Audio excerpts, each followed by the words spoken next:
Hello，大家好，我係 Kelvin，歡迎收睇中資防媒頻道。拒絕踩雷，以防中伏。上一期我哋就講咗呢個中山南部片區啦，相信有好多觀眾朋友對我哋南部就有一定嘅了解。咁今一期呢條影片我哋就嚟分析一下呢個中山市中心組團。從區位圖當中，我哋可以睇到，我哋呢個中山板塊係非常之大噶。如果我哋係喺上呢個中山市中心置業嘅話我相信有好多觀眾朋友係感到迷茫噶，甚至乎係無助啊！因為 YouTube 上面有過百個市中心嘅一個樓盤資料，每一個頻道講嘅一個觀點都有唔同嘅喎。咁究竟需要點樣去揀呢？咁有時候真係花多眼亂噶嘛。咁究竟點樣用我哋自己僅有嘅時間去篩選出一啲我哋合適嘅樓盤呢？咁今期節目啦 ，Kelvin 就帶大家去深度咁拆解下中山市中心、東區、西區，排除一啲有機會中伏嘅4個樓盤啊！咁日後大家就可以針對性咁樣去關注翻合適我哋自己嘅樓盤啦，避免成為開發商嘅一個韭菜啊！咁而家呢啲樓盤都係熱售緊嘅喎，呢條影片就冒住呢個收律師函嘅風險去拍攝嘅。嗱，記得俾個 like Kelvin 啊！廢話就唔多講，我哋就馬上開始今日嘅一個主題。第一個主角樓盤就位於我哋東區旗江新城片區啦。佢屬於我哋東區最後一塊能夠規劃嘅一個土地，有地鐵、有學校、70萬方嘅商業綜合體，300米高嘅一個摩天大樓。佢呢個發展理念同規劃係中山市政府呢邊重點扶持嘅。佢就係我哋嘅旗江新城片區啦。但並非旗江新城嘅每一個樓盤都可以買嘅喎，佢就係我哋東區寶龍城啦，臨近中山主幹道長江路200米嘅一個距離。寶龍地產可能大家比較少聽，但喺行業內佢嘅名氣都係響當當嘅喎。喺2022年中國排名房產，佢係排喺48位，係做商業綜合體起家嘅，總部就設立喺我哋嘅上海，喺香港上市。當時幾個資產總值係去到2200個億嘅。喺2022年7月，寶龍地產有一筆2100萬嘅一個美元債到咗期無法償還，咁就正式咁宣布爆雷噶啦。跟住好多寶龍地產嘅一個項目就停咗工，包括中山嘅寶龍城亦都停咗工一段時間噶。咁寶龍地產亦都變賣咗唔少嘅資產去填呢個窟窿嘅，9個鑊蓋去冚10個鑊，又邊夠冚啊？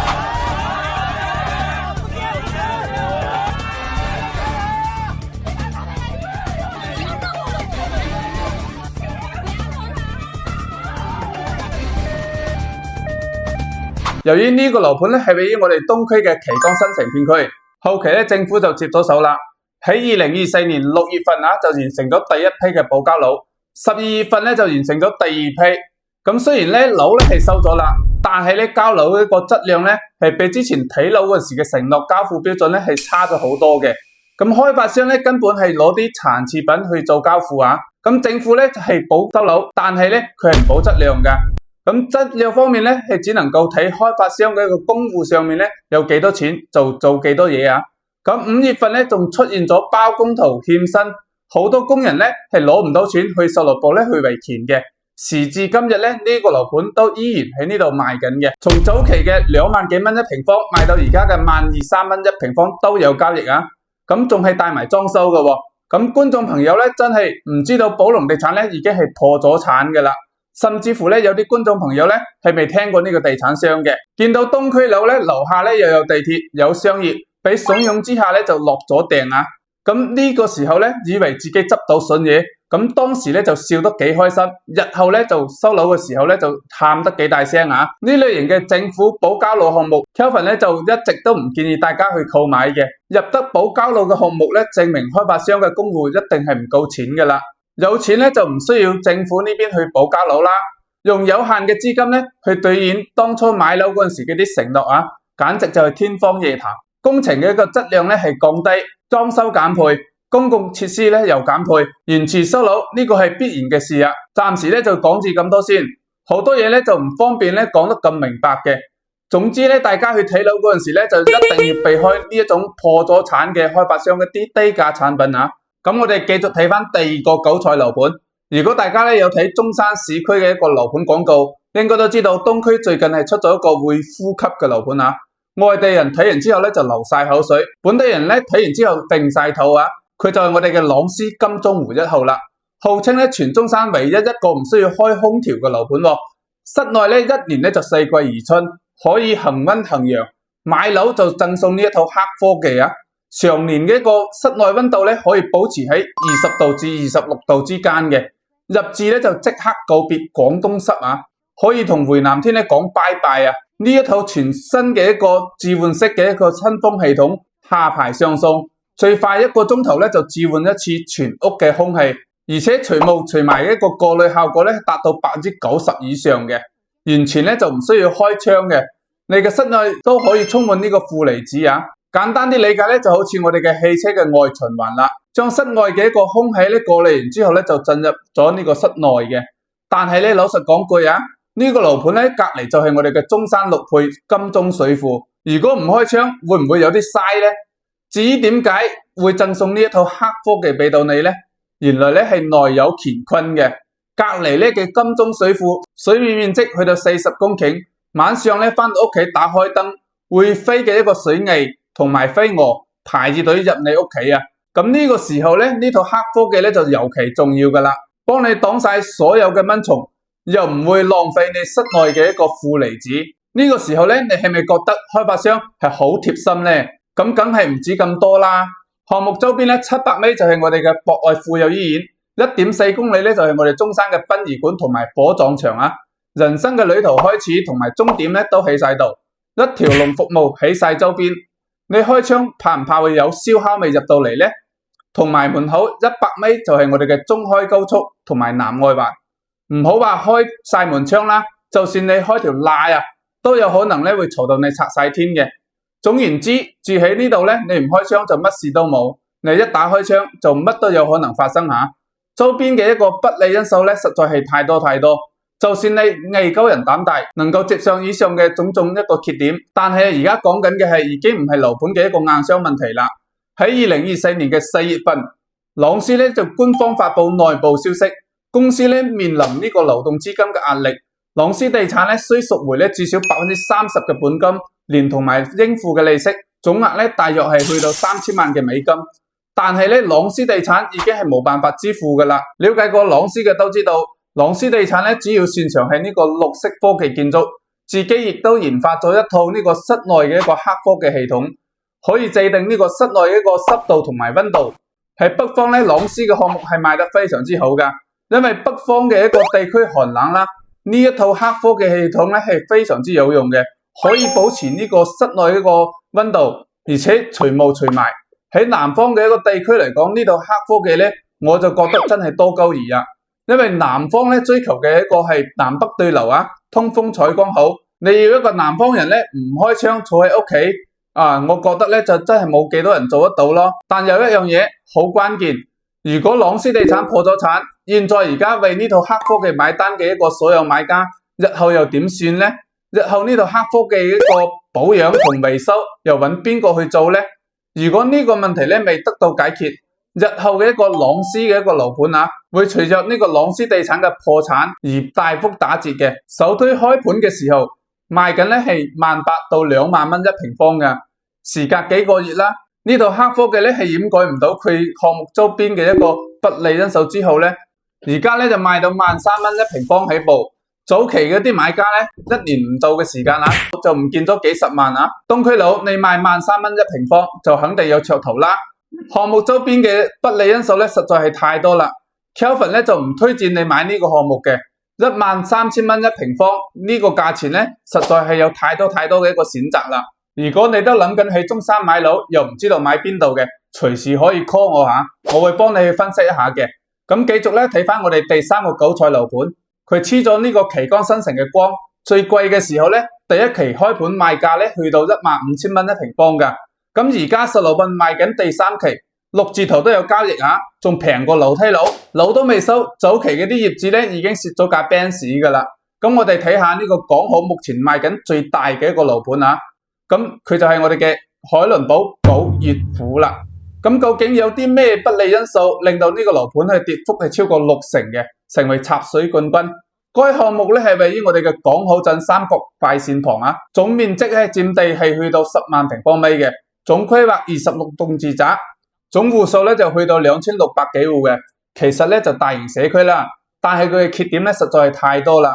缺點一，項目咧周邊就三無配套，全部咧都係廠房同埋呢個荒地。從航拍當中大家可以睇得到，周邊嘅一個基本生活配套係非常之差嘅，一間士多都冇啊！買支牙膏咧都要揸車10幾分鐘先可以到達。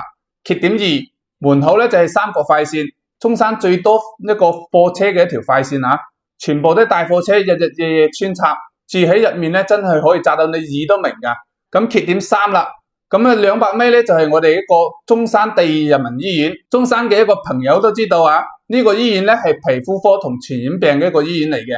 缺點四，項目咧賣咗3年幾啦，連一個樣板間都冇啊，全部咧都係臨時板房嚟嘅。未來嘅一個交付究竟係咪真係1比1呢？缺點五，中國嘅一個房產前50嘅一個海倫堡已經係破咗產噶啦。咁曾經咧就停咗工一段好長嘅時間啊，列入咗呢個政府嘅保交樓一個名單。咁喺政府嘅一個配合之下咧，喺呢個2024年1期嘅業主們咧就分批咁完成咗收咗樓啦。但2期嘅業主咧收樓時間就未定嘅。嗱，有啲人咧就一味話中山嘅樓平，跌價咧跌得嚴重啊，咪就呢一類型嘅產品咯。真正嘅一個核心地段嘅樓盤，佢係唔會有呢隻歌仔唱嘅。嗱，提醒一下各位，點解 Kelvin 呢個影片當中咧一直要強調要買核心嘅一個地段嘅優質房源咧？就係呢個原因啦。核心地段嘅一個樓咧，佢嘅抗跌能力咧係比你想象中更加要堅挺噶。好啦，咁最後咧，我哋嚟講翻我哋嘅西區啦。咁其實咧，好多觀眾朋友對西區嘅一個位置咧係好模糊噶。其實咧就分為富華片區同彩虹片區。富華就係我哋嘅國際酒店一帶嘅舊城區，彩虹咧就係我哋住宅嘅新規劃嘅新片區嚟嘅。但後面咧沙朗亦都納入咗我哋嘅西區嘅管轄。有啲觀眾朋友咧就 WhatsApp Kelvin 嘅時候咧，佢以為佢自己買咗呢個西區，但事實咧並非如此啊！真假西區呢個問題咧，其實有好多人啊一直都係分唔清楚嘅。例如咧，早3-4年前咧打住呢個西區彩虹片區嘅一個旗號招搖撞騙啊！佢就係方直踩雷公館啦。項目咧有別墅、有複式、有平層、有精裝、有毛坯，選擇性咧就係多樣化嘅。樓盤咧喺呢個105角道旁，周邊咧係冇任何一個生活配套嚟嘅，24小時咧都有呢個無數嘅大貨車咧車來車往，真係嘈到你咧發晒癲嘅。不過咧由於開發商嘅一個原因停咗工，最終咧都係延遲收樓嘅。業主買嘅車位咧未及時去辦證啦，就被查封咗。當初買樓嘅時候咧係精裝嘅，結果咧交付嘅時候咧係毛坯嘅，話咧俾個車位嚟補償底數啊，咁都算啦。連裝修嗰陣時咧俾啲裝修押金咧5000蚊都收唔翻嚟，一直咧追問都無果啊。今年咧5月份就啱整好佢嘅園林綠化，所以咧叫佢踩雷公館就冇錯嘅。咁呢個樓盤咧喺本地人嘅一個角度嚟講咧，佢唔係真正嘅西區啦，只不過咧係屬於西區嘅一個管轄，所以咧大家揀西區樓嘅時候一定要注意呢啲小細節啦，唔好頭腦發熱入錯貨吓。咁最後一個環節啦，我哋就嚟探討一下究竟西區邊一個區域咧係比較適合我哋香港人居住嘅。近期咧 Kelvin 咧接觸嘅一個香港客戶咧就比較多，係考慮咧買嚟退休自治嘅。居然講得退休，就肯定係有一定嘅年紀啦。咁如果咧有觀眾朋友咧亦都係計劃買嚟退休嘅 ，Kelvin 咧就俾個小建議大家啦，就係呢個醫療配套咧係大於呢個商業配套，再大於交通嘅。上一個月咧就有一個客戶係從馬來西亞翻嚟中山買樓噶啦，佢同我線上溝通嘅時候咧，其實佢一直係強調周邊咧一定要有呢個醫療配套喺周邊。年紀大咗，其實佢嘅一個身體機能咧就慢慢咁變差。其實去醫院咧亦都變多咗，呢個咧好難避免嘅事嚟噶。總言之啦，身體健康咧就大於一切嘅。咁 Kelvin 咧亦都祝各位屏幕前面咧嘅觀眾朋友咧身體健康啊！當然啦，咁唔同嘅年紀咧亦都有唔同嘅選擇。比如咧好似我呢個年紀咁樣，可能咧我會更關注嘅係佢嘅商業配套啦，交通我就唔諗咁多啦。因為我自己咧就有車嘅，但係咧講到退休嘅一個居住啦 ，Kelvin 咧就認為呢個彩虹片區係比較值得考慮嘅。佢嘅配套資源咧係比較豐富，片區附近咧有華僑城歡樂海岸，有彩虹濕地公園，有迪卡儂，麥德龍啦，同埋山姆會員店咧，亦都即將開業，已經係起好咗噶啦。目前咧係做呢個室內嘅一個去甲醛，可以咧線上落單送到你屋企噶啦。